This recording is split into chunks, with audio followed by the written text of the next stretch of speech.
Okay, எல்லாம் பாஸ்டராக இருக்கிறீங்க. One thing I want to tell you, when you come for ministry, one thing people will ask you, are you called? நீ அழைக்கப்பட்டிருக்கிறாய். Many people asked me, are you called for ministry? அப்படியே வந்தபோது கேட்டாங்க, நீ ஊழியத்துக்கு அழைக்கப்பட்டிருக்கிறாயா? முதல் தடவை ஒரு ஃபோன் வந்து உன்னை யார் அபிஷேகித்தாங்க, நீ எப்படி ஊழியத்துக்கு வந்து கேட்கும் போது in the office I cried. Who anointed me and who called me? Am I really called? I cried. திடீர்னு ஒரு ஊழியக்காரர் வந்தார். I am meeting that pastor after 15-16 years. ஒரு மீட்டிங் முடிஞ்செல்லாம் போயிடுச்சு. இந்த பாஸ்டரும் போயிடுவாருன்னு நான் பேசினே இருக்கிறேன். அந்த பாஸ்டர் போல.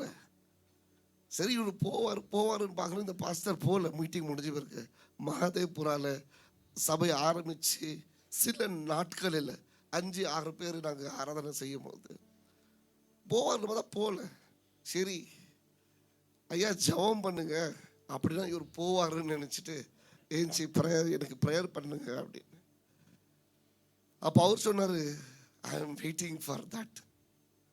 அதுக்காக தான் நான் காத்திருக்கிறேன்னு சொல்லி எல்லா ஜனங்களையும் அனுப்பிட்டு தேவன் அவரோட பேசி ஒரு பாட்டில் எண்ணெய் அவர் பாக்கெட்டில் போட்டு எடுத்துட்டு வந்திருந்தாரு. God told me to anoint you. It's not for God. It's not for God. ஆனால் உன்னை கேள்வி கேட்குற ஜனங்களுக்கு ஒரு அடையாளத்தை ஆண்டவர் உண்டு பண்ணுகிறார். And he came and said, I am going to anoint you. ராஜரீக அபிஷேகத்தை நான் உனக்கு செய்கிறேன்னு சொல்லிட்டு he put me the oil here. And I remember, அதுதான் எனக்கு ஃபர்ஸ்ட் டைம் எனக்கு தெரியும். He put me oil in the ear and in my toe and in my hand and he blessed me. Such a beautiful God. உனக்கு அடையாளம் வேணுமா? நான் உனக்கு தரேன். Still people don't believe am I called. நான் சொல்றேன், only if you are successful, prove to people that you are called by your growth.